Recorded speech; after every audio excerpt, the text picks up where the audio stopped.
Good morning.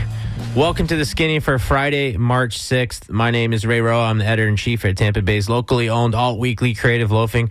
Once again, holding the studio down this morning as my co-host and show co-founder Mitch Perry continues to be exiled in Tallahassee, covering what's supposed to be a 60-day legislative session that is supposed to be in its final moments. Again, I cannot thank you guys enough for helping the Skinny and the station reach its fundraising goals a few weeks ago. Really means a lot that you guys care about this experiment in local live radio that much. And later in the show, I want to tell you we'll hear from Jennifer Ivanchik and Danielle O'Connor, who opened a small business in Tampa Heights 8 years ago. We'll talk about how that's going. And very soon we'll be joined by yet another candidate in what is now a crowded race to be Tampa's next mayor. But right now, with an update from Tallahassee, the man, the myth, the political animal, Mitch Perry. Mitch, are you there? And are we looking at overtime at the Capitol, or will you be back here next week? Oh, Mitch, sorry. I'm going to try to bring you on, Mitch. Sorry. There you are, Mitch. Can you hear me now? Yes, sir. Okay, hey, great. Good to be with you, Ray. Yeah, to answer your question, it's yes on both parts. I'm getting kicked out of my Airbnb next Friday morning, so I'm going to be leaving here Thursday night. But the legislature, even though it's not official yet, it is all but official that this will, like last year, go into overtime again. Although, Ray, it's really, funky because it's not like there you have these huge differences. I mean, I think, roughly, their one goal, their one mandated issue that they have to do, the legislature, right, is pass a budget. That is the only thing that really they're required to do. And that needs to be signed to the governor, or he's got to sign it by July 1st. Remember, we had some drama last year. It was more dramatic last year in the respect that the session began in March, it ended in early May, and they had to get something to him before the end of June. I think in this case, they're like, oh, we've got all the time in the world, right? It's only the first week of March, and so they're not even trying to negotiate right now. Usually last weekend you would have had the people in the budget appropriations chairs, meeting over the weekend and negotiating. They didn't do that last weekend. House Speaker Daniel Perez on Wednesday said there's a fundamental disagreement on what the budget should look like, but it's really only about $1.5 billion different. I think the House was $113.6 billion, the Senate $115 billion. I mean, it's a lot of money, and $1 billion can pay for a lot of different things. But really, it's not like it's that huge. So it's kind of weird. It's been a very weird session in the respect that they just don't seem to get along. Okay, let's just be frank about it. Perez and Ben Albert, they say they do, but they don't talk. So anyway, so that's happening. In terms of what has been, hopefully some of our listeners are reading my stories in the Florida Phoenix. There's no paywall there. You can read up where we've got comprehensive coverage of everything that's been going on up here. I will tell you that I'm here today, actually on the phone because I can't go via Zoom because I'm here in the Senate. We're here for an all-day session. I think the two bills I'm going to be writing about are going to be coming up later today, if not tonight, which is not fun. I might have to sit around for 6 or 7 hours before that happens. But one bill I should tell our listeners about is another anti-union bill.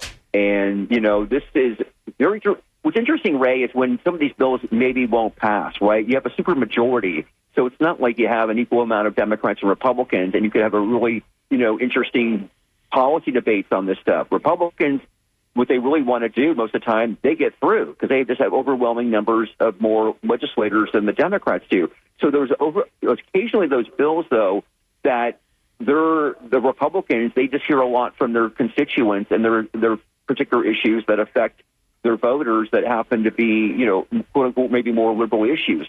So when it comes to the union bill, a couple of years ago, they passed a law here in Florida that was really pretty devastating to unions.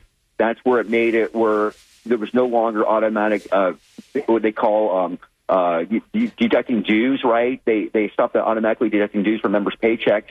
And so that really, we saw over 100 public sector bargaining units just dissolve because they no longer could get the required 60% support to keep them going. So what's happening now? Well, now there's a bill that's going to be debated tonight that would say that if you were going to be recertified as a public service, a public, what do I want to say here? Most people talk about teachers unions, but public sector labor unions. That's what I want to say. So when you come in for certification, you have to have at least 50% of your entire bargaining unit.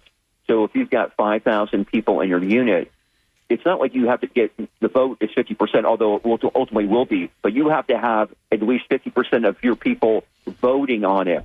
And the critics say what's not fair about this is they say, like in an election, right?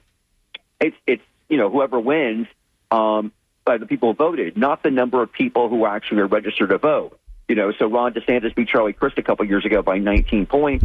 He got, I think, whatever it was, 59, 60% of the vote. But actually, if you broke it down by the 13 or however registered voters, I think we have 13 million registered voters, he probably got like 42% or something like that. And under this bill, that wouldn't be good enough. That would just dissolve a union. So the unions are fighting really hard on this. And it's interesting because you've got Republicans who represent places like Tallahassee, like Miami, where they have a lot of public sector labor union people in there, right? And so we've been seeing this week all these workers come up from across the state. And you know what, Ray? They're all emphasizing that they're Republicans when they go up and talk about it, because they want to say, maybe you're going after the teacher unions, which, for Republicans is the big nemesis, and they want to bring that down. They associate that with Democrats. But these are public service workers who are also bus drivers. They're line workers. They're different type of jobs. They're not here in Tampa teachers. In the Hillsborough area. The sanitation workers are in the ATU. Exactly. So. And we should say that who they're not putting in this bill is police and firefighter unions. Why is that? Well, some would say they're more conservative leaning, the rank and file, but they're not requiring the police and fire unions to do this, just like they didn't require police and fire unions as part of that labor bill 3 years ago. That was really devastating to the unions. So that is something to watch out. And I'll just say one other thing. Another bill that's going to come up tonight that may go down in defeat is a so-called Blue Ribbons project bill, which is regarding development, large development. Roughly, what is it? I think 15,000. Basically, these blue ribbon projects for landowners who control 15,000 or more contiguous acres. It would require that if they to a plan to be quote blue ribbon project, 60% of that land would be set aside as reserve area and 40% for commercial and residential use. And we're seeing a lot of Republicans saying, no, we can't do this. This is people like in St. Johns County, people up in here in the North Florida, where you have a lot of rural Florida, right, that people want to continue to maintain that. They don't want to development. That is one of the big issues I think Floridians care about throughout the state, right? They want to make sure to have smart growth, not sprawl. It's kind of a perpetual issue, and it's an issue every year where there's fears that developers are getting more control. And this is one of those red line votes where, again, they postponed the vote yesterday because they were worried it wouldn't pass.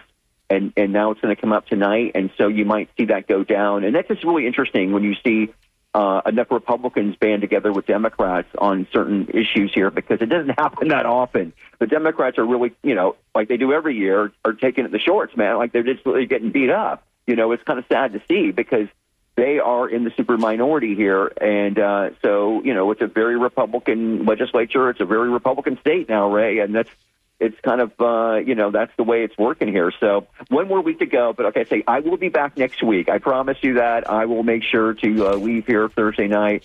But we'll probably have the session going on beyond that. There'll probably be a break after next Friday, and then they'll be coming back again at some point.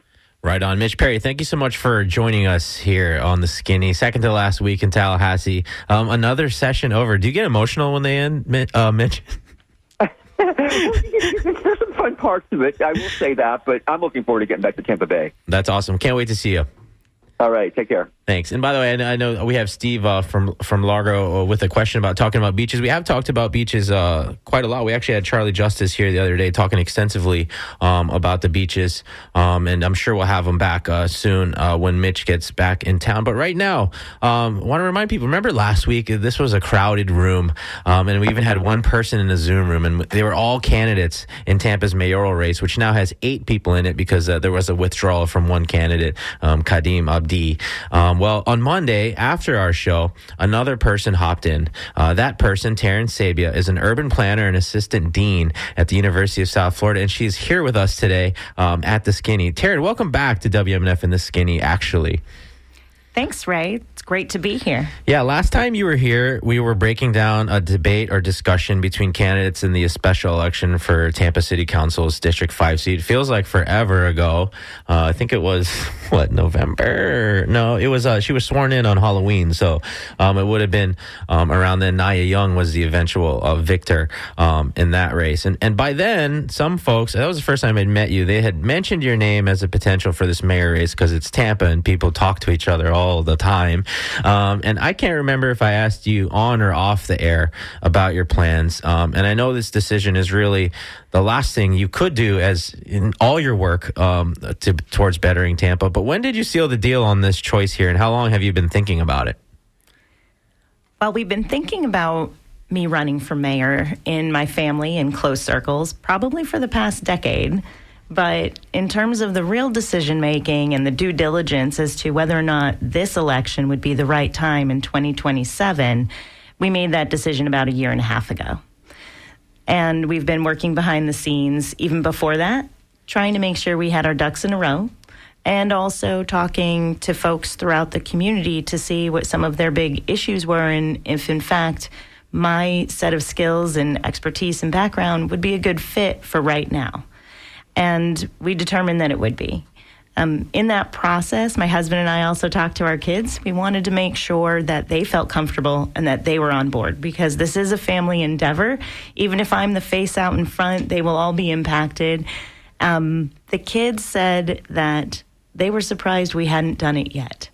So that was our green light. And they've been engaged and involved in a number of city efforts along the years, and having them through this process is something we're really excited to do. And we hope that we have more young people engaged in the civic infrastructure that we're building.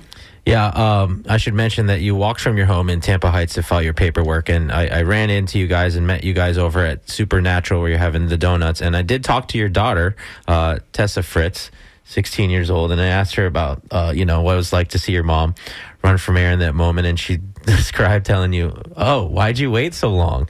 And she did also say that she was very proud of you for making that decision. But let's go back to Supernatural. You can go to Creative Loafing and read about the donuts and all the fun stuff. But on the walk through downtown, I asked you about why or if this word, quote unquote, development has become a dirty word in politics, especially in the context of PAC donations. You mentioned the word balance in our discussion. Can you revisit that and maybe speak to this idea of whether or not development is good, bad, or right, wrong for Tampa? Yeah, so that's a tough question in terms of just simple answers. Yeah, it's not a very simple, black and white thing. But in the world that I come from, my background, development is what we deal with. And it is something that often means progress. It's something that means moving forward. But it can also put a lot of strain on communities. And there's different interests at play whenever we're looking at development. And making sure that we have development that is both right size, right place is really the key. We need new development because we depend on that growth as part of our overall infrastructure. It's part of our tax base. It's part of the way that our economy works. So having that type of growth is really important. Making sure we put it in the right place and that we have infrastructure that can support it is also important. And it is a way that we can become more resilient in the future if we are smart about how and where we do it. Yeah, and the reason that's on my mind is Creative Loafing published a story talking about the $1.4 million that Bob Buckhorn, two-term Tampa mayor, has sitting in a political PAC, and a lot of it comes from development interests, investment interests. And, we got feedback on the story, but we also got feedback from people who work in development and said, hey, why is it a dirty word? And, I just want to get this question out of the way. 1.4, probably closer to 1.5 at this point. Bob Buckhorn, he's not even in this race yet. You've seen him run against folks who you've supported, Ed Turanchik in particular. How will you overcome that fundraising deficit and get into a runoff here? We're really excited about getting out into the community. And toward the end of the month, we're going to announce our engagement plan and what that looks like. And it's going to take a lot of work. It's going to take a lot of grassroots, and it's going to take a lot of our team talking to neighbors, friends, residents, people all across the city, because we need to make sure that their voices are heard and represented in this next election. We often don't see great turnout at the polls in a mayoral race. And that's been concerning since I started participating in mayoral races with candidates and election teams since 2011. One of the things that I thought was disappointing was that my peer group, which is in some of the larger voting blocks, if you put them together, are some of the lowest turnout. When you say your peer group, what do you mean specifically? So that age group at the time, in 2011, I was certainly a bit younger. I fell into the early 30s group. Okay. I'm 47 now. But, when we look at voters ages 18 to 45, we don't have great turnout, but they are impacted by every decision the city makes on almost a daily basis. So being able to really share with them what happens within the city.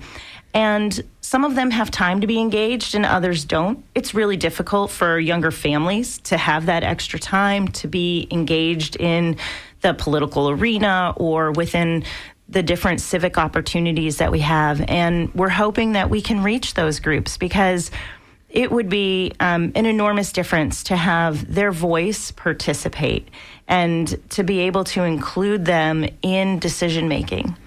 And to get back to that big number that, it's 1.4 million and sitting in a pack there. Yeah. And, when you look at who's represented in that, right, it doesn't necessarily span or speak for the entire community. And that is something that we're really hoping to reach. And that can be a daunting number, but we've seen in the past few elections that dollars don't always equal votes. We're hoping that people really come out for this one and that we can get that percentage of engagement up in general from more than the 20 to 25% that it's typically historically low. Tampa's not exactly famous for driving people out to the polls in municipal elections. We do have some phone calls here. Steve is in Largo, but he has a comment about development. Steve, are you there with us? Yeah, thank you for having this great radio station. I don't know who your guest is. I think she's running for office or something. Yes, Taryn Sabia. She's running to be the next mayor of Tampa. Cool. Well, anyone who is non-MAGA and pro-women's rights and pro-immigrant minority intelligent planning, that's way better than what we've got. But as someone who was born and raised in Florida, I'm 69 years old. All my life, the development and growth has to happen mantra has been running the state. And it has been scientifically, provably, objectively, an ecological, quality of life, and social structure disaster. There are other models for how to run an economy than to constantly kill native Florida, trees, plants, and animals, and pave them over and put up houses and apartments and roads and infrastructure. That model turned my home county, Pinellas, from a literal tropical paradise in the 1950s and 60s to what it is today, which is an overcrowded urban dead zone with some pockets of wealth. The development and growth for the sake of growth is the mentality of a cancer cell. It's ecologically stupid, and it ignores, as has always been ignored in Florida, the precautionary principle and carrying capacity, which we have long exceeded. No progressive should be advocating for one more new resident in a state that we've already killed the Gulf of Mexico ecologically and paved over most of the beautiful parts of the state. And, this candidate that's on right now might not be owned by developers like some of the others. But pro-development is not progressive. It's not scientific. It has no respect for nature or the native species that were here before we came to destroy it. All right. Thank you for the call, Steve. So one, let's mention that the race for Tampa's top job is nonpartisan. So there's that. And obviously Steve is in Largo. He mentioned Pinellas, but is there anything that you want to speak to, Taryn, about those comments and that sentiment? Really, especially as somebody who thinks about design and the way people live and interact in the world there. Yeah. So, he brought up a few good points in terms of making sure that we do protect our natural environments. That's really critical. It's critical for our overall sustainability. It's critical for our overall resilience. And in fact, it can help us reduce flooding. These are really important aspects. And, to be able to work with or have a balance with development, buildings age out, different older developments age out, and those things do have to be replaced. And being able to understand what good development or redevelopment looks like and be able to plan and get out in front of it is an important factor for all of our communities. And he talked a lot about Florida. Well, I do think this is why it's important for cities to be able to be very well managed, because our cities are where we have our densities. And it's where we should have our densities. It makes things run much more efficiently, which can, in fact, protect the greater environment. And so focusing on, the urban areas as places that can hold density, if they plan and do it well, then we can actually protect the areas outside of them. And by the way, I want to remind you, if you're just tuning in, you're listening to the voice of Taryn Sabia. She's an urban planner and assistant dean at USF who recently filed to run for the mayor of Tampa. We certainly welcome any phone calls, just like Steve did, 813-239-9663. Anthony will get you into the queue. You can also email dj@wmnf.org. And I want to apologize to Christina, who had a question about the union bill for Mitch, but we weren't able to get that to Mitch before he had to go. Taryn, you mentioned density. We kind of talked about it on the walk. Eventually, Tampa's going to have a reckoning here. Not every neighborhood can say no to density. Do you feel the pressure to have a plan for density now? And what is your approach if someone asks you the question, well, where are you going to put all these people? Like, the neighborhoods oppose it in some places. But what do you do about the density issue, Taryn? So we do have neighborhoods that are not wanting to see more growth. And then we have neighborhoods that are welcoming it because they know that for those neighborhoods, they need to see revitalization take place in order to help really add to the quality of life and to also provide opportunities for new small businesses to take shape in a number of neighborhoods. And so I think that being able to, again, find that balance and make sure we're talking and including our community in the way in which we plan is vital for those things. We need to really be able to direct density, one, to neighborhoods that want it and also where it makes sense, right? Adding additional density in areas that are really vulnerable may not be at our best interest. We want to make sure that we have a community that provides for the people who are here now and can support the future growth that we anticipate. We can't stop people from coming, and I'm not sure that people want to, because our businesses do thrive when we have visitors here and when we have growth happen. But we need to be able to manage it in a smart way. And we can protect and enhance our neighborhoods, whether they happen to be in South Tampa or even in New Tampa. And we can still make sure that we see the redevelopment and especially some of the urban neighborhoods that are looking to have a revitalization take place, but without displacing the people who are there. And that is something that we can do. Your campaign sent a press release out with your announcement. It talks about your work as Assistant Dean for Research at USF's College of Design and Performance. It mentions your work on more than 150 public workshops.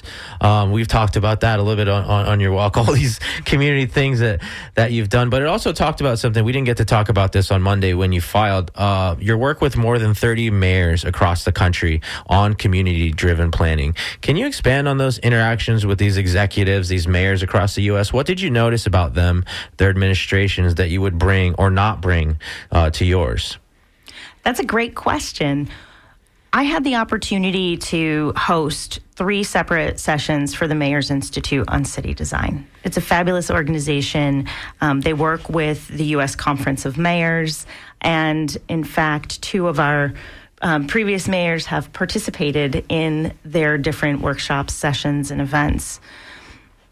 One of the things that I noticed is that the mayors who had really strong teams and relied on those teams and worked more collaboratively were able to move their cities forward, were able to implement programs that were something that the communities were looking for or asking for. And it was that collaboration that spoke to me so well, because that's how I work on a daily basis with my teams. Very collaboratively. Even as an administrator, I want to be collaborative in the approach, because it's really going to help build momentum in a process. It also helps really put everyone's expertise to work at the table. Even in communities, we don't ever walk in thinking that we're the expert, because we don't know a place as good as the people who live there. And there is always something that we learn in the process by hearing their voices, by having their ideas, and by having them take ownership in part of that process. So the mayors that I've worked with that did that with their teams have always shown to be more successful in being able to implement programs within their cities. And whether that is a program dealing with a redevelopment issue or a program dealing with a specific quality of life or cost of living issue. And, you're talking about redevelopment, revitalization, neighborhoods. The fact that neighborhoods know themselves better than we know them from here behind this microphone, from at a newspaper or at City Hall, and you have to engage with them. I want to ask you some more, kind of wide-ranging questions later, but you mentioned redevelopment, and your press release is pretty clear about your campaign's focuses, one of them being lowering the cost of living by coordinating housing and transportation strategies. I'll just mention this now and then say the question. Some other core tenets there are building meaningful transit and safer streets, streamlining permitting to support local businesses, and advancing data-driven, resilient planning that protects neighborhood character while preparing for climate change. That's obviously a lot to unpack, and I know we'll dive into that on a later show throughout this campaign. But could you elaborate on the part about lowering the cost of living by coordinating housing and transportation strategies? What hasn't the city done yet, maybe from an administration standpoint? And I know it takes more than a mayor to make this stuff happen. And what do you think that you could do differently? So when we look at housing and transportation combined, the cost is really high for our community. We tend to be one of the higher community cost of living when those two items are put together in the country.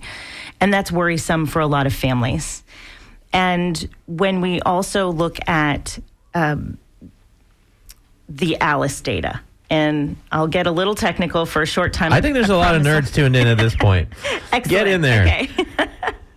So the United Way Suncoast does a fantastic study every few years. It's called the ALICE report. So it's Asset Limited Income Constrained Employed. And sometimes they're called the working poor. And we've seen this number increase in the county and the city, and especially the city, over the last few years.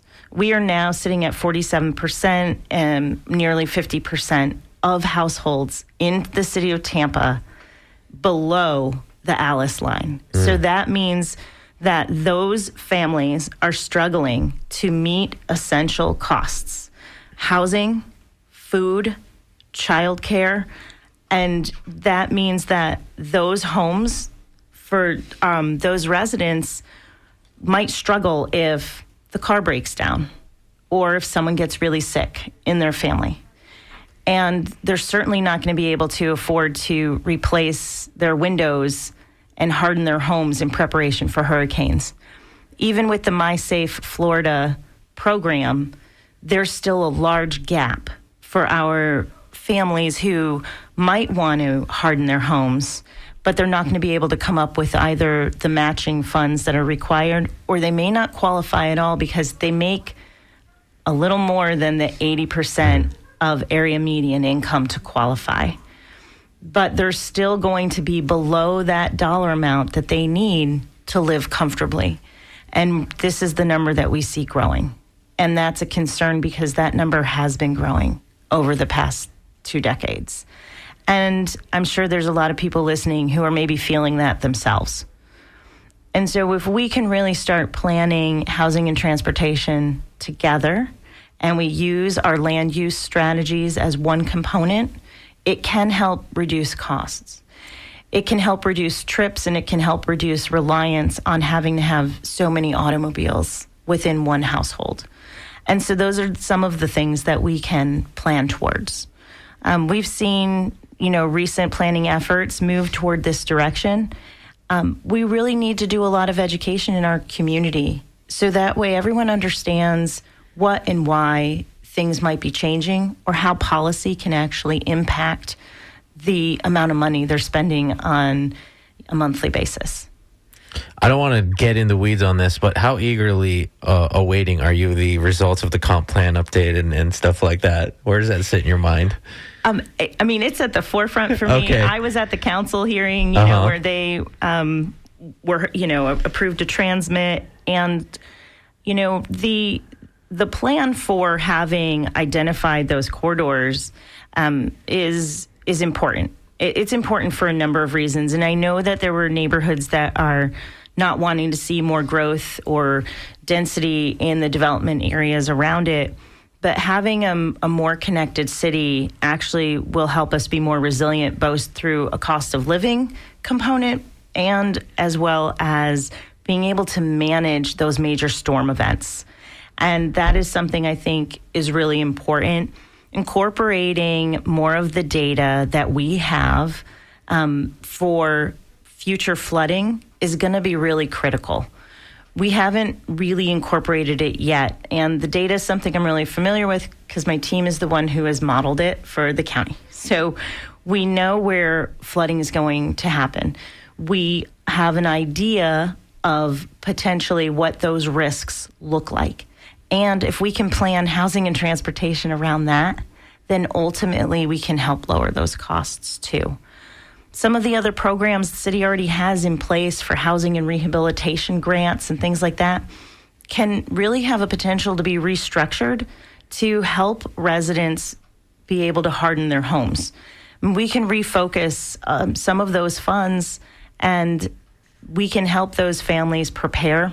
There are often reductions in insurance when we do find that residents are able to harden their roofs or be able to replace windows with impact windows. And Steve, or Mike from Sarasota, I know you have a question about preventing more development, and we're going to try to get you on here. Taryn, I want to ask you, your campaign also mentioned how you were born legally blind and how that lived experience shaped your approach to design and planning. Some people end up having their vision diminish as they age, but you lived with this your whole life. And I feel like most listeners know someone who is legally blind. But can you talk a little bit more about your life growing up and what life is like for you now as a grown-up who is legally blind, and how and why that shapes your approach to not just planning, but maybe, what kind of mayor you would be? Sure. I'm happy to. I have a funny story that I can share along the lines. You have a great tagline about vision, too, in your campaign. Yeah, yes. I appreciate that. Yeah. The world has not necessarily been designed for people in general that have disabilities. The Disabilities Acts and things like that have certainly helped in terms of creating more universal infrastructure, pedestrian infrastructures and things for people who have either a physical or visual disability in some way. So being born legally blind for me meant that I didn't have the same kind of freedom that my friends did when they turned 16 and got their driver's license. That looked very different for me. It made me seek out cities that had more opportunities for walkability, for transit, for being able to connect and get around. That also showed me that the cities that were more physically connected through those means were also more socially connected. And that is really what drove me to urban design and architecture, was to be able to understand how we interact with that built environment, and that the cities that tend to have more walkable, more physically connected places also had stronger civic infrastructure. More people engaged with their communities, with their neighbors, with their businesses. And that's something that Tampa could really thrive from focusing on. Trying to think about environments that are designed for the larger magnitude of people is really important. When we have young families and children and teens, right, they're not driving cars all the time, or parents are having to take them everywhere and sit in car lines and take them to jobs and take them to friends' houses, and then they spend their entire time driving from place to place. And then when we see aging adults often, right, driving becomes a lot more difficult. So how can we provide infrastructure where they can age in place in their communities, in their neighborhoods? And that's a perspective that I think that I have gotten by having a disability that really makes it impossible for me to drive. And it's also created a community for me where people understand that we're all reliant on each other. Because here in Tampa, it's not always easy to get around on my own. Ride shares certainly make it easier now, but they're also getting a lot more expensive. And so we're back to the cost of living component. Now my funny story. So I asked my family, we were playing a game, and I said, well, what's the most used phrase in our household? I thought that it would be like, I love you, be safe, when we say goodbye to each other leaving. Or that it might be something like, hey, everyone, it's time to pick up our stuff in the house. And I'm sure that those phrases relate well to a lot of folks. But they told me, no, the most said phrase is, what color is this? Oh, wow. So, and anyone who really does know me will laugh at that because part of my vision, I have a chromatopsia. It's a rod cone dysfunction. So it impacts my sensitivity to light and my color perception. So I can't tell any color. And I'm often asking what color something is. So I have all sorts of techniques and things for remembering and knowing and being able to pair colors. I have the color wheel memorized. My background in art certainly helped me with that. But these are things that are funny when they come out and you realize how frequently you say something. That's awesome. Just a couple more questions here before we bring in our last guest. You're running for the mayor of Tampa, and as I'll speak to something that our other guest said when he mentioned gender, Tampa's been very great at electing women. We have a woman mayor now, Sandy Friedman, famous, Pam Iorio. But I want to ask you, when you look at the makeup of council, we've talked about D5 here on the show, you and I. Councilman Bill Carlson, District 4, will presumably enter this race. That vacates his seat. Councilman Vieira, he's termed out in District 7, running for State House. And, of course, Councilwoman Lynn Hurtak, currently in the seat for District 3. She's running for mayor, too. Obviously, you can't do anything about Carlson Vieira's seats from where you live, but why not run for a citywide seat? Like, why not city council, and why run for mayor? And as you answer that, I'm going to grab our other guest. So why run for mayor? Council and mayor have very different jobs. And with the way that our council is structured, though it is something I could run for, being able to run for the mayor's office is certainly a much better fit for my background and what I have done over the past 2 decades.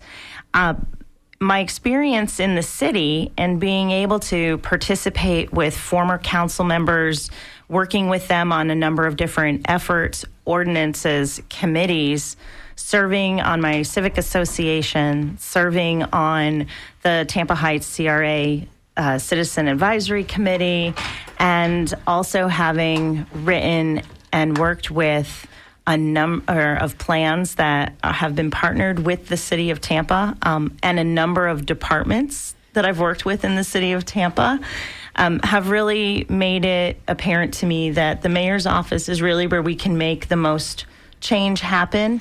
The other, aside from being aligned with my skills in terms of running for mayor, I think one of the biggest things that I bring is that I've actually worked with all 5 of our major agencies on projects and working with their teams on the inside. So the city of Tampa, Hillsborough County, the Planning Commission, HART, and FDOT. I've also worked on projects that have had all 5 collaborate together. And that's a unique experience that I would bring to the mayor's office. And I think being able to actually coordinate between agencies is going to be critical moving forward in the future. Taryn Sabia, urban designer and assistant dean for research at the University of South Florida's College of Design, Art, and Performance. Also one of 8 people in the race to be Tampa's next mayor. Thank you so much for coming to WMNF today. Thank you for having me. I love being here. And feel free to hang out as we close out the show as well. And by the way, we'll mention to our callers, the first round of voting in this election happens in a year, next March. You got to be registered by February. I don't know the exact date. And the runoff is pretty much guaranteed. And we closed the show today, no offense to you, Taryn, with 2 of the most famous people in Tampa Heights here. They join us in the studio today, Jennifer Ivanchik and Danielle O'Connor. They are friends, believe it or not, people. They are also the founders, owners, guardians, probably the janitors at Shuffle, Tampa Heights bar, venue, sports emporium, which celebrates its 8th anniversary this month. Jennifer and Danielle, welcome to The Skinny, and thank you for coming on today. Thank you for having us. I'm so happy to have you. I think this is your first time here on the show. And in full disclosure, we do regularly have Jen's daughters on the air around Thanksgiving for what's become a tradition on The Skinny to talk to our kids who leave for college about whether or not they have any prospects for coming home. Yes. And I'm sure we'll do that again, although Asher, I think, is going to have to go to grad school if we want to keep having this conversation. So you two have some staying power here. I remember when Shuffle opened up in our neighborhood of Tampa Heights. How are you both holding up after 8 years of running that building? Oh, man. We're tired and broke and also Hungry. often I'm very elated. hungry. And, You're hungry with all that happy. food in there. Yeah. Yeah, it's been a journey, and I think we're very proud of what we have done and are excited to continue. Perhaps for the uninitiated, what is your version of Shuffle? Like, how do you explain it to somebody who has never heard of it? Well, we have 4 indoor shuffleboard courts, which are the deck shuffleboard, I guess is the kind of official word. It's like the beach shuffleboard. They're not shuffleboard tables. And we have a full bar, full kitchen, live music. It's everything all the time, all at once. And it's a neighborhood bar. It's a team building place. It's a political place. It's all of these really unique combinations of things, and but we play shuffleboard all of the time. There are people playing shuffleboard there all the time, even on league nights, Wednesdays. I think I've called some friends on Wednesday and been like, "Hey, I have an extra ticket to a concert." They'd be like, "No, I'm shuffling, bro." Yeah, and Wednesday and Thursday. And that's the voice of Danielle O'Connor, by the way. Thank you. I'm glad that you can talk. I'm glad. I'm so happy to have you here too, because you're so real about stuff, and there is a lot of doom and gloom in this narrative about small businesses, and you guys joke about that online a little bit from your page, but from the outside, at least, you alluded to this, Jen. Shuffle seems to be doing pretty well. There are leagues, there are people there. Sometimes you get a noise complaint, and it feels like a community. How much do you feel like Shuffle is an outlier in a city where there are so many popular places struggling? Yeah, I think we have been a community place since the beginning, and we have a lot of regulars who come in, and we have our league teams, and we do community events, the live music. We just like to be part of the community more than just a business. So because of that, I think people stay and they come back. And if we do a corporate event with people, we have return customers all the time because we're a little unique. We're not Top Golf, obviously, so we can't compete. Can I bring my golf clubs there? You can. Oh, okay. You can putt back there if you want. And our outdoor space is nice. It's very large. We have 2 courts out there. We have a camper bar. We have a stage. It's just a place where families can come also and run around and be free, I guess. Yeah, in full disclosure, I live just a few blocks away, and my child is 6 years old, and he's quite literally grown up there. I have photos of him in various states of dress there in the backyard, and he has so many memories about that place, and it family friendly. You know, some people don't like going places with kids, but there's going to be kids in the Shuffle backyard, probably. And I want to remind you, you're listening to the voices of Jennifer Evanchik and Danielle O'Connor, owners of Shuffle in Tampa Heights. They're talking about the ups and downs of being a small business owner here in the city. You're all obviously welcome to call to talk to Jen and Danielle, 813-239-9663. Anthony will get you into a queue. You can also email dj@wmnf.org or text 813-433-0885. Jen, you alluded to this a little bit when I asked you about what the space is. For me, I drive by it every day on the way to work. Your spot is very visible. And by that, I mean you endorse candidates with your signage. You fly flags on that flagpole there. There's a Tampa period pantry outside. And then correct me if I'm wrong on this last part, but you've run campaigns saying you'll charge people who wear MAGA hats inside on President's Day like 20% more on their bill. Is that true, by the way? It is true that we have said that. They haven't come in. Yeah. Oh, they haven't. don't know why. I don't think anybody has ever worn a MAGA hat inside of that building. They have. Yeah. Oh, they have? Well, a shirt. It was Danielle, right? It was a joke, I think. No. Oh, okay. It wasn't. But you have like this Chad Mize Equality Florida mural on the front wall. What is that like for you to put yourself out there like that? There's so many businesses that'll say, I don't even want to like tread into that territory because, you're offending half of your customer base already. What is that like for you? I think the first time we realized, Danielle and I have been friends forever, and we align on everything, politically at least. And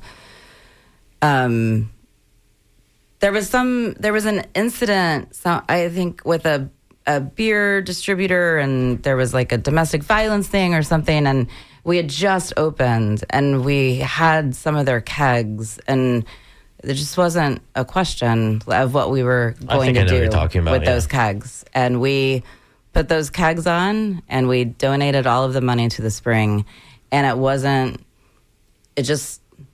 what we had to do. The equality mural, same thing. There's no... Which is coded, and that is a crazy mural, by the way. Yeah. Yes. Oh, there's so many coded things in there. Yeah, that was fun. Look closely at it next time you go by. Has it been nerve-wracking, though, like to put yourself out there like that? I mean, I know I'm a man talking about this to women about, hey, are you worried about all the stuff Well, I am a little bit more melanated than some of my other colleagues in the news business. Like, what is that like? Because you have a family, you have employees, like, but you're like that. What's that? Are you nervous about that or anything like that? Never. We're not nervous about it. I mean, we went into business, obviously not to make money. Who does that? We went into this to be our own boss and to be our own people and to be part of the community, not for any other reason. If people don't agree with us, and we're open to talking to anyone about anything. If you're, a Trumper or MAGA, you want to come in and spend your money, we'll have a conversation. It's not, hard for us to do that. We just want to be part of everyone and everyone come there and feel comfortable. And I think it's a place where anyone can do that. No matter what. Yeah, Tampa is extremely diverse, and I've certainly had many colorful and informative and enlightening conversations with a wide swath of people, both my friends and strangers, at Shuffle. So that definitely happens. We still have some time here, but I don't want to forget this, and we can't mention prices even if something doesn't have a price. But can you talk about the anniversary weekend that you have planned for Shuffle? Not this weekend, but the next. It's 3 days, right? Yes. Yeah, the 13th, we open at 5 p.m. We'll be open regular, no big deal. We've got Patio Furniture, which is a Irish folk band, I guess, celebrating an early St. Patrick's Day because Danielle is obviously Irish. And we opened on St. Patrick's Day in 2018. Yes.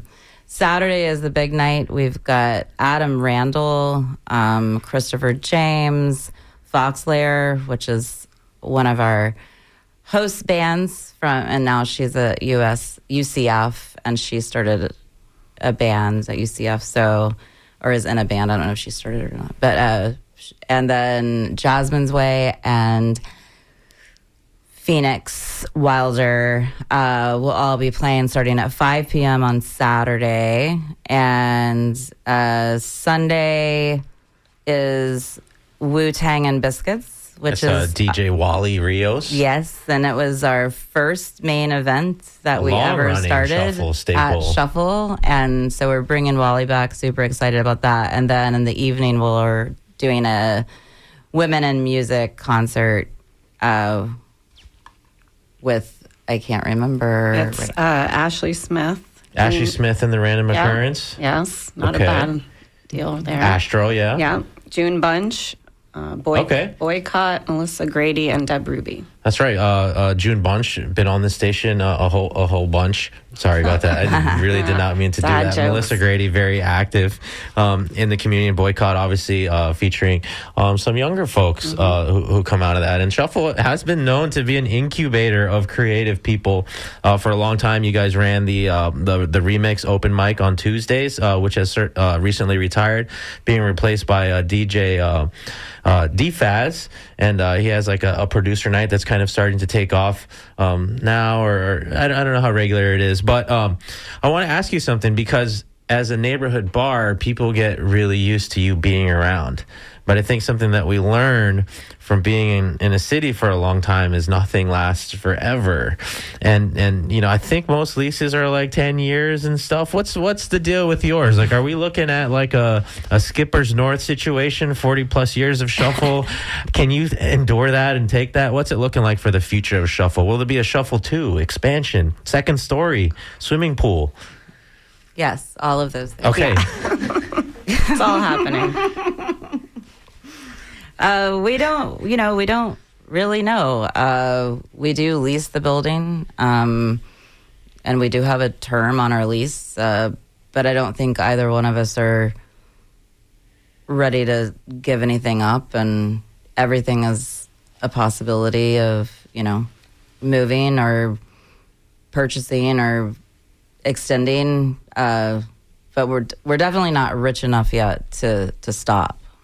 So George Soros hasn't given you a bunch of money yet for running this bar.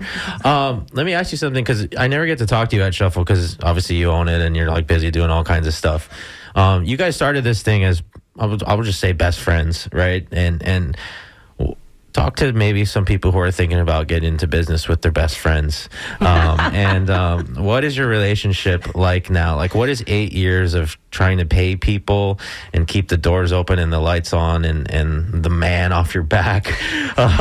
What's that like? And what's it done for your friendship?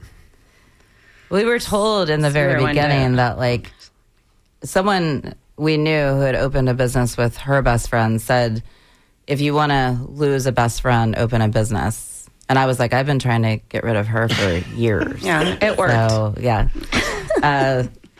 Our relationship has changed for sure. But, it's, as long as we are spending time together, then We're fine. Everything's fine. It's when, like, we get busy and, like, things get confusing or there's miscommunication or, where it's it can be overwhelming and frustrating. It's like a marriage. We're married.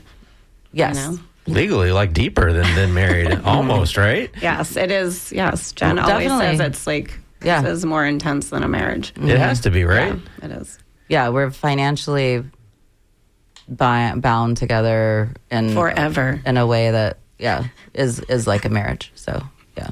The voices of Jennifer Ivanchik and Danielle O'Connor, owners of the illustrious and famous Shuffle in Tampa Heights, celebrating its 8th anniversary next weekend, not this weekend. So the party starts March 13th. It runs through March 15th. You can't sleep there, but there are some Airbnbs around there. And You can sleep there. People have slept there. Oh yeah, we don't have We time have for two this story, couches, but but there was once an Easter bunny, somebody in an Easter bunny that would regularly like fall asleep outside of your business, and there's so much folklore around that. So I'll leave you with this: 10 seconds.